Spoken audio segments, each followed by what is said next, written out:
Виталий Вольф погиб в марте 1993 года в селе Эшера при исполнении воинской миссии в составе российских миротворческих войск. Ему был всего 21 год. И теперь в Музее боевой славы в Сухуми будет представлен бронзовый бюст героя. Директор музея Мзия Бея в своей благодарственной речи напомнила собравшимся историю подвига Виталия Александровича.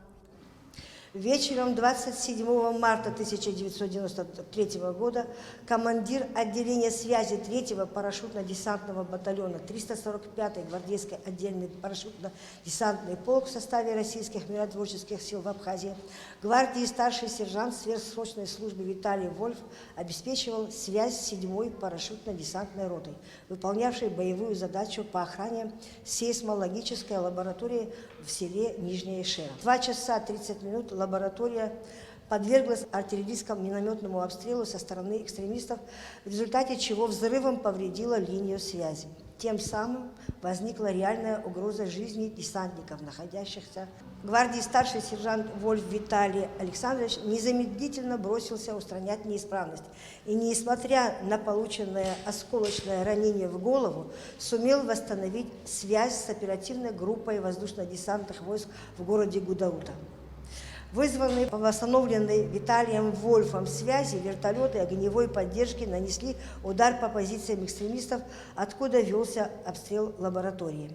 Виталий Вольф от полученного ранения скончался на месте, не приходя в сознание. По словам президента Фонда содействия и поддержки ветеранов боевых действий воин-интернационалист Александра Шинкарюк, это один из 7 подобных бюстов, созданных фондом при поддержке Дома Москвы в Абхазии. Остальные также будут переданы в места, связанные с памятью о герое. Каждая скульптура, она разная, потому что делали специальные инструменты, и все, эксельбант вырезался, звездочки, герои Абхазии, все это дело. То есть одинаковых таких нет. Мы передали в музей в Эшерах, в школу туда, передали, где он в школе учился, на родине на Алтае, воинскую часть, в музей там тоже на Алтае. Ну и вот здесь. Это чистая бронза полностью, настоящий мрамор, латунная вставочка, то есть все сделано как очень достойно. И мы обратились в Дом Москвы, и вот там представитель у вас, Мария Соя, она тоже нам очень помогла, потому что это все дорогостоящие вещи. В художественном салоне Москвы заказывали, так что тоже благодарность этим всем. На церемонии присутствовали представители ветеранских организаций России и Абхазии. Да, мы, ветераны, воины, афганцы, гордимся этим парнем. Хочется сказать, что ничто не забыто, никто не забыт, ничто не забыто. К сожалению, войны не заканчиваются, гибнут наши ребята. Вчера погиб наш Костя Иванов в зоне СВО, молодой парень, пока тело не смогли достать. Хочется мира, никто не хочет войны, хочется мира. Будем защищать свой дом. Это наша история, это будущее наше.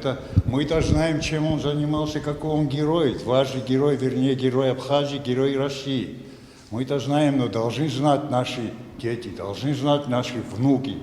И посетителям будет известно, кто этот человек и как бы его память не должна теряться.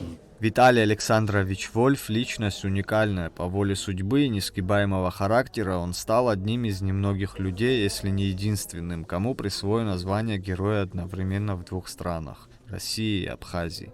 Заур Кварчайн, Алгвинджа, Ахрамичба, Абхазское телевидение.